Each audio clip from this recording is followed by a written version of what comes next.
Welcome back to the Cheap Heat Productions podcast.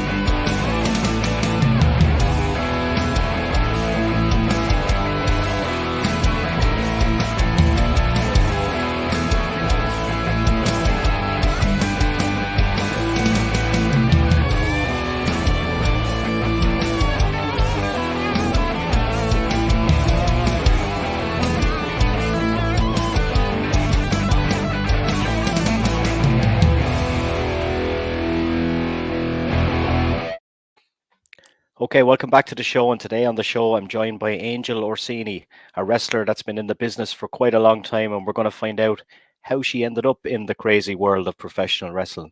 Angel, how are you? I am fabulous. How you doing is the I am question.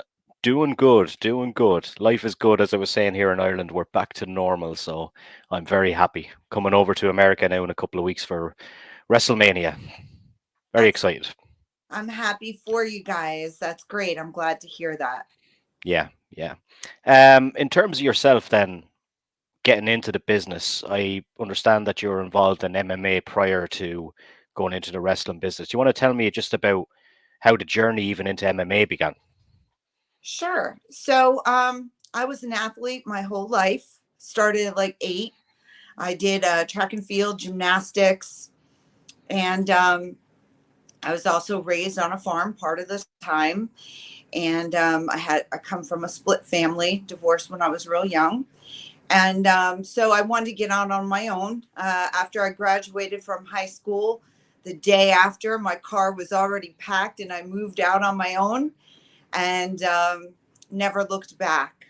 That led me to being about 19 and living on my own as a single woman.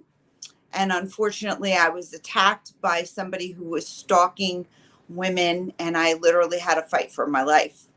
Um, I guess I should have been more aware, and I wasn't. And I literally had to fight for my life. It was like out of a horror show. But after several hours, I finally escaped with my life. The man was going to take me in the woods and kill me, didn't want to kill me in my home. So it messed me up. It was pretty traumatic. I ended up with severe anxiety and depression. I would feel sorry for myself. Why did this happen? It gave me like a spiritual crisis because Yeah, I'm a believer in God. And so I got sick and tired of being of being afraid of everything.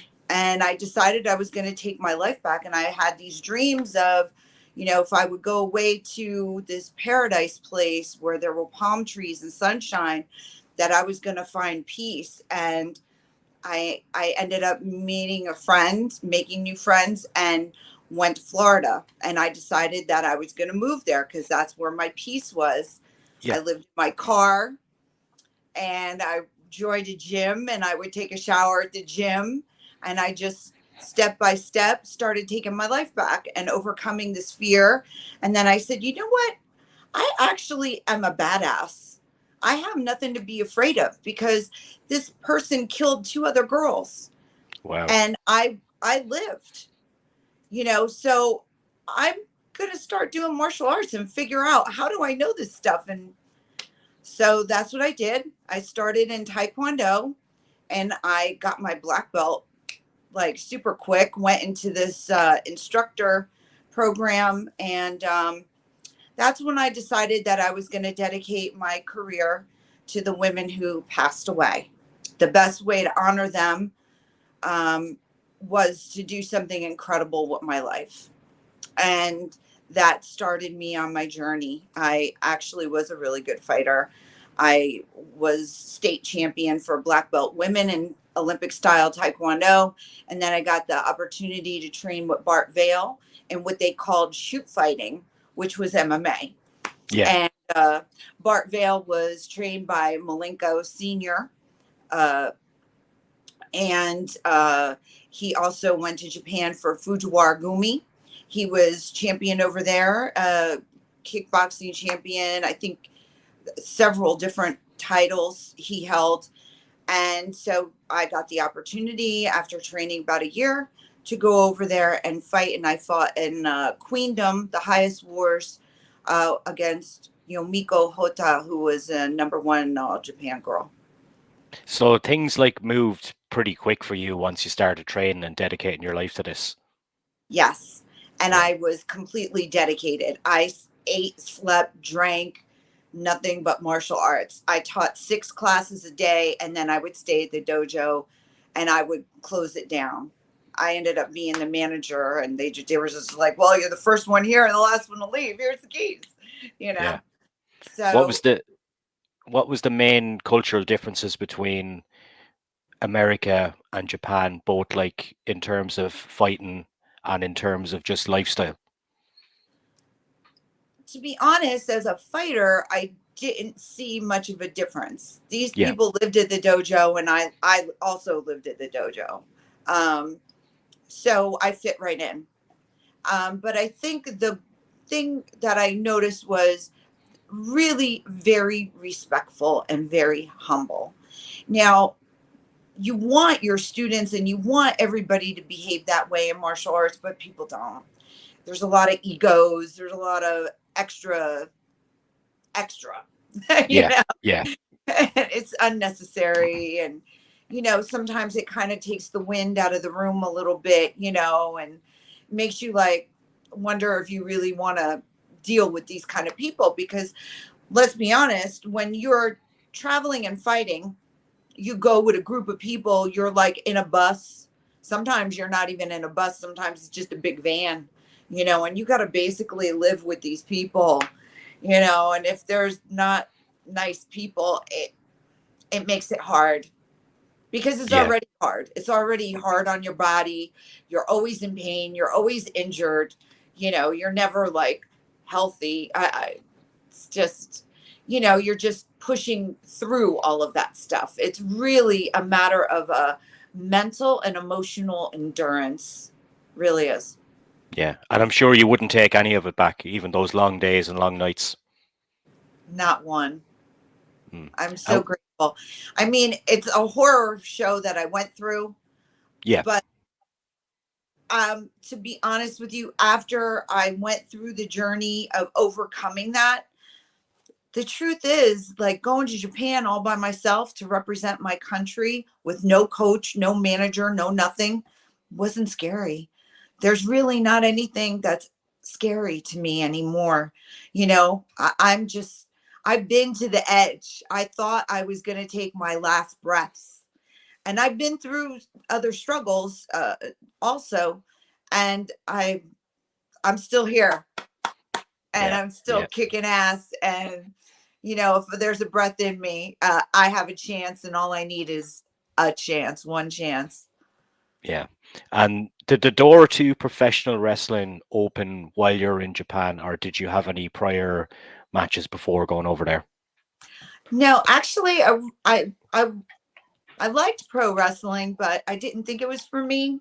Um, when I went to the Queendom, I met Reggie Bennett, and she was a original Glow girl, and she was wrestling on the card, and she was like so happy to see another American because she'd been living there for so long, and she's like, I just want to hear you talk, English, and so I had a great time hanging out with her, and she really convinced me to give it a try.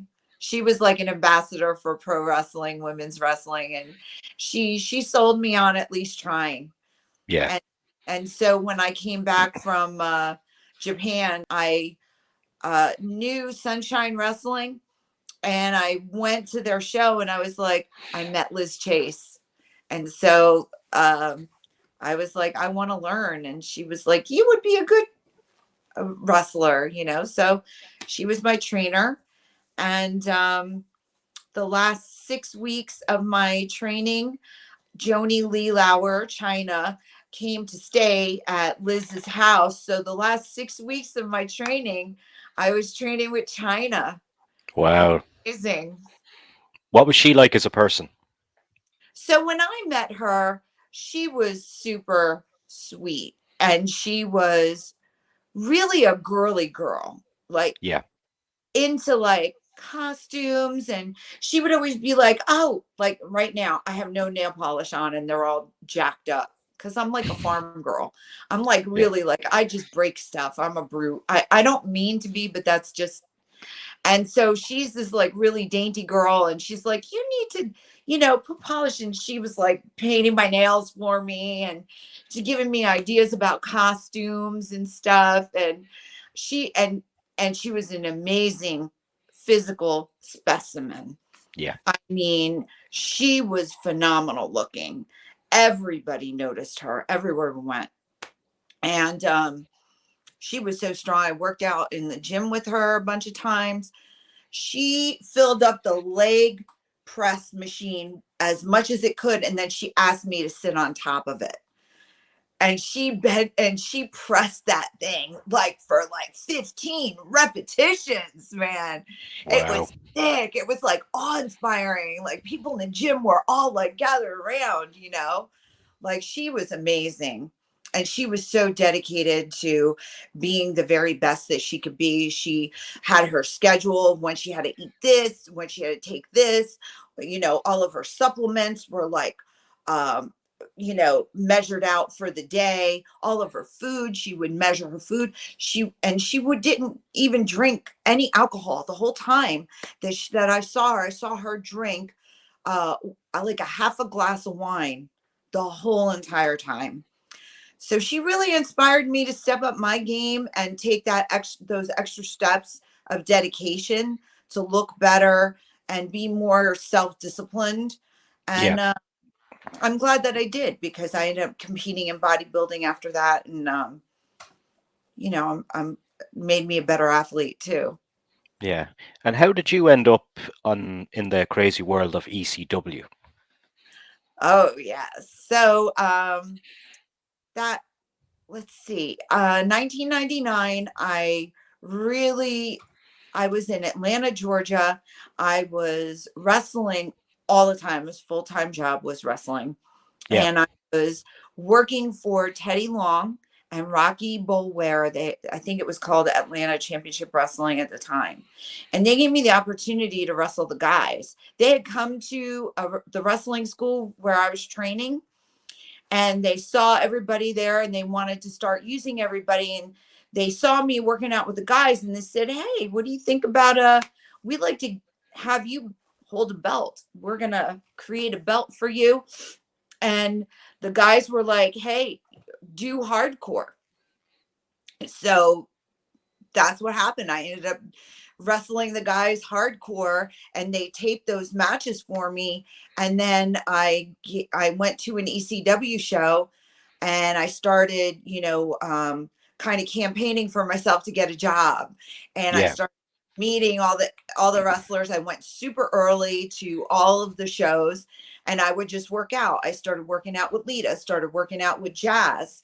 And so Tommy Dreamer's like, do you have anything on tape that I can look at? So I gave him the tape of me wrestling Demon Hellstorm. And I went through a table outside the ring.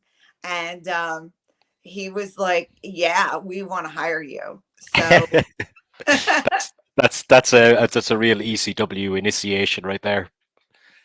yeah, it was like, and I was over the moon. I thought ECW was the best storylines on TV at the time. So I was really excited. And I was so honored that I got to have like a character and a storyline. And yeah, it was like a dream come true, really. Yeah. What was it like being there backstage at an ECW show? Because I've talked to various people before and they just pretty much said that everyone that isn't there or is looking from the outside thinks that's just a crazy place, but really it's just kind of like a family backstage. I mean, at first you think it's crazy, Yeah. absolutely, because people are constantly joking with each other. The guys were hardcore pranksters on each other. And then there's like all these people. It's like, what are all these people here? They're not even on the show. Like, what's going on? Hmm. But it was like a family. Once you get accepted into the family, and you did have to earn it. And but if you earned it, then that's it, you're ECW for life. And Yeah. it is like a family. And we even fought for each other. I mean, I literally had the guys backs, and I wasn't at the LA show, but when that whole stuff went down, I mean, they were literally fighting Hmm. back to back against invaders into our locker room. That's pretty sick. That's not Yeah. normal pro wrestling stuff. And did you get to work with Paul Heyman much? Well, yes, because if it's a pay-per-view, we have typical production meeting. So Yeah. um you have in ECW, you have your leaders, the main stars of your match, and what the storyline is. But then everybody gets to put their stuff together. But the beginning, you know, Paul would lay down the foundation and give you like an outline. This is what has to happen. And then he would go and work with each group a little bit, make sure you understood this is what has to happen. But for like TV, not so much. He wasn't there all the time, you know. Yeah. But pay-per-views, yeah, Yeah. absolutely. He was like in charge. So you kind of had a small bit of creative freedom in terms of he'd lay out the bones of the match, we'll say, and the bones of the storyline, and you guys could kind of, I guess, fill in the blanks if you wanted. Yeah, I mean, he trusted us. That's why we were there. Yeah. If you didn't have that level of trust, then you wouldn't be there. There was nobody that was getting babysat. There was none of that. Yeah, No.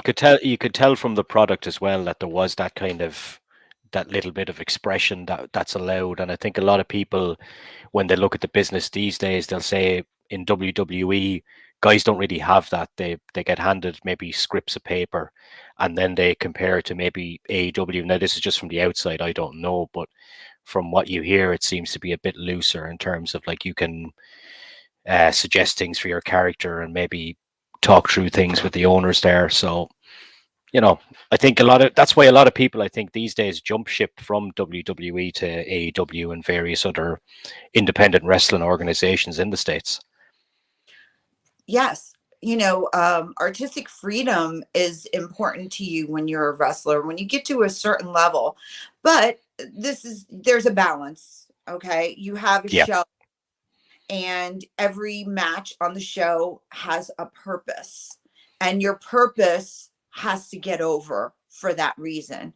It's not about you Yeah. personally, you know.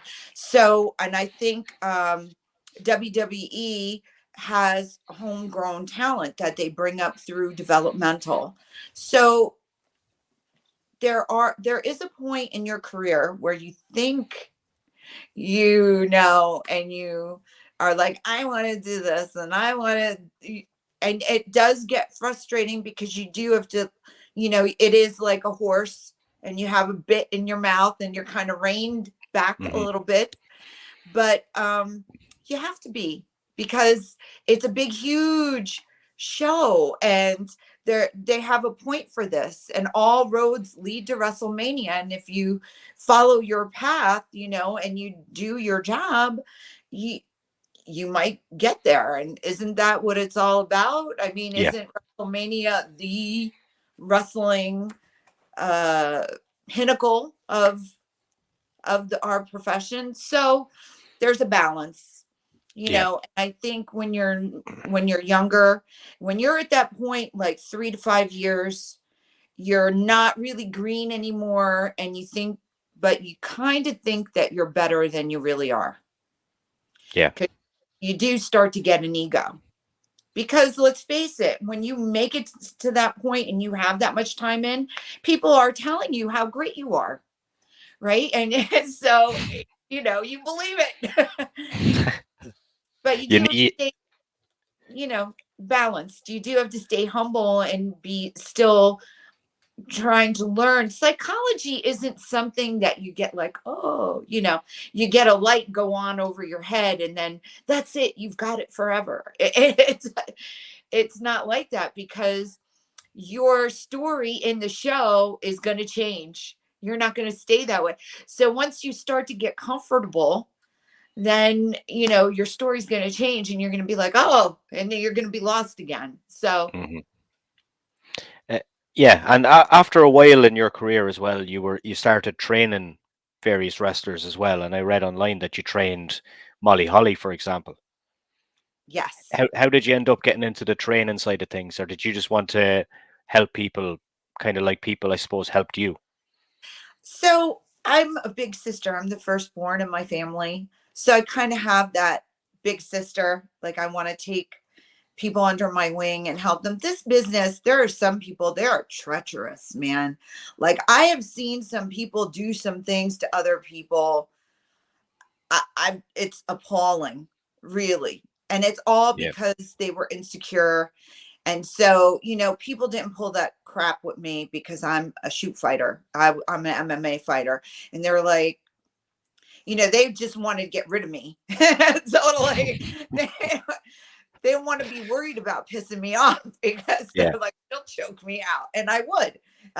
If you, cross the line, yeah, your chances, I might do that. If I wanted to, I could. And that's unnerving for people.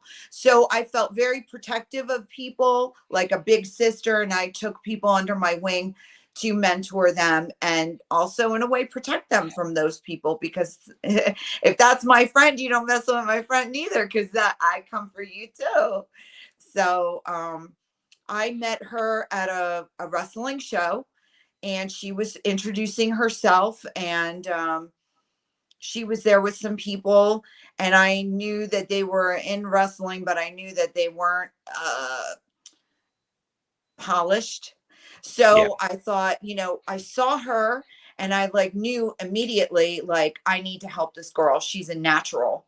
She just really was a natural and she had such a great attitude. She's an amazing person, but she's super sweet. And so I saw that she was also a little vulnerable. So I was yeah, like, big, I'm your big sister. You tell everybody that I'm your trainer now. And I, actually, we were roommates for a little while so that I could take her to the dojo. I was working at out of a dojo in Winter Haven. I can't think of the name of the federation right now. And they gave me the keys so I could go and train anytime I wanted. And I would work with her. And then she wrestled on a show in Tampa and she met Lanny Poffo. And then the rest is history. yeah. Independent wrestling in America now, from me looking from Ireland into the world of entertainment with stuff like Fight TV and various streaming services. Independent wrestling like has more of a platform now, I think, than it ever has before. Is that fair to say over there? Yes, it's great. Technology has created opportunities for people to really get their product out there more. YouTube and it's great. It's a great way to learn. The more opportunities you create, the more you get in front of the camera, and then you watch it back. Then you can self correct. Yeah. Let's take a look at this shiny new belt and let's tell everyone where you won it and what the belt is. I'll get rid of myself here. All right, so this is the Spartan Championship Women's World Title belts. Um, I won this the end of January, I think. Right, it's February now. Yep. Okay, and I defended the belt successfully last weekend in a three-way dance, and I'm going for another title belt in 2 weeks at Titan Championship Wrestling. It's Funhouse Wrestling is their product, and it will be in Bayville, New Jersey. I go against Debbie Keane. Um, this is a rematch. So she outsmarted me and she got me disqualified last time. So I'm coming for her big Yeah. time. I've been training a lot more. I've been training with the bigger guys because she's a bigger girl, getting myself ready for the match. During the pandemic, did a lot of your bookings cease when stuff was closed down, or did you get to wrestle more regularly than most people? No, it was shut down over here totally. Okay. I don't even remember when the school opened back up, but once the school opened back up, that's when I started to try to make a pathway for myself to really come back into the mainstream. I've been kind of in the background. I had trained at Gleason's in Brooklyn, but I was really concentrating on film. I have been in my first action film, um, Blood Mixed. It's a kind of a horror, supernatural action film. I play Big Mama, and I had a really great fight scene with the star of the show, a man. And I was training also in martial arts at the dojo. That's how I met that crew of people. And training in the 52 blocks is the art. It's kind of like a kung fu meets Krav Maga, kind of hand to hand, short in close fighting style. Um, and then I was training at Gleason's with Johnny Rods at that school. Um, but then when everything shut down, I live in Jersey, so I wasn't commuting into the city anymore. So then I had to find some local stuff. And I started also during that time putting together a wellness, health and wellness coaching package, a curriculum. I wanted to take everything that I learned about overcoming anxiety and have a course for people because I realized that this pandemic, and I know that our world will never be the same, and I'm right about that. And now have war in the world and a pandemic, so and that'll cause other problems. And I believe where we're going, this is your manifestation of this, what's going on spiritually, of good versus evil is really getting manifested on earth, right? and Yeah. and I think it's not something to be afraid of, but people automatically fear change, and especially since it's so traumatic and dramatic of a change, right? It is scary. You can't help but worry for people's livelihood when people are dying, Yeah. but you can't let that control your life. You Yeah. have to not be robbed of life. The truth is our life is fragile. Something can happen to you walking out of the street. People get struck by lightning. Like, life has always been this fragile, but this Mhm. is bringing it more to our awareness. But we can control what we focus on, and we can focus our awareness. And that's really what my program is about, Yeah. elevated living. And So where can people find out more about that? And is it an online kind of course? it's an online kind of course. I'm almost finished putting together the webinar. Most of our website is up, but it's not finished. So, what I would say is for people to stay connected to me on social media, because when I launch Elevated Living, it'll be all over my social media and it'll be on my website. So, the best thing to do is just stay connected to me personally. And the webinar, it's going to be, affordable, and I have materials available for people that they could do self-study, or if they want additional levels of coaching, there's different levels of coaching that can fit on any budget. Yeah. I think when that launches, I'd love to have you back on to talk just about that and just break it down for everyone. Maybe it'd be nice to do. Awesome, I would love that. Yeah. In So terms of In terms of yourself, then you said that you were kind of dabbled in the movie world as well. Is there any kind of projects that you have coming up or stuff you want to work on? Yes. So right now in mostly in post production, although there might be some little scenes that have to get tied up. I'm not quite sure Yeah, because I'm an actress in it. I wrote a lot of it, but I'm not the director. So I don't know, how much is left for that.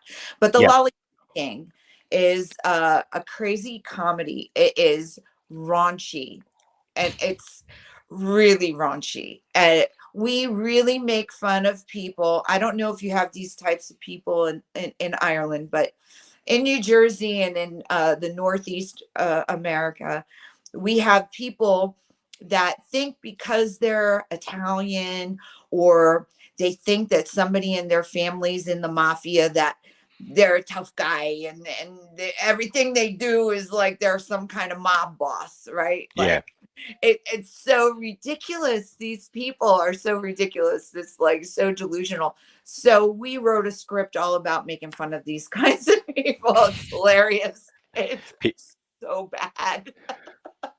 Guys that think they're in The Sopranos, is it? Yes, Yeah. ridiculous. And I play Shelly Nunchucks, who is like the sister of one of these mob guys, right? And I think that I'm a superstar martial artist just because I love Jackie Chan and Bruce Lee, and all I do is watch martial arts films. I like jack myself up all the time trying to do like nunchucks and silly stuff. It's hilarious. So Yeah, that'll be so released this year, 2022. And excellent, then the excellent. other project that I'm working on that I'm in is Circle of Champions, which is a documentary about the history of women's professional wrestling. And that's like a Interesting. big, huge honor. There's like so many famous professional wrestlers, both men and women in it, that it is such an honor to be in. And that will be released in 2023. Excellent, excellent. You got a lot of stuff going on. Yes. Yeah. Thanks a million for your time today and best of luck with everything. We're going to definitely get you back on hopefully soon. Okay, great. Is it okay if I let people know my website? Absolutely. It's angelorsini.net. And you can find me on Facebook. The fan page is The Angel Orsini. On Twitter and Instagram, The Angel Orsini. Thank And you I will, so much. no problem. I will put all the links that you've said there underneath this video. And it was an absolute pleasure to have you on today. Thanks so much. Thank you. God Best of bless. luck with everything. Thanks. You too. Thank you.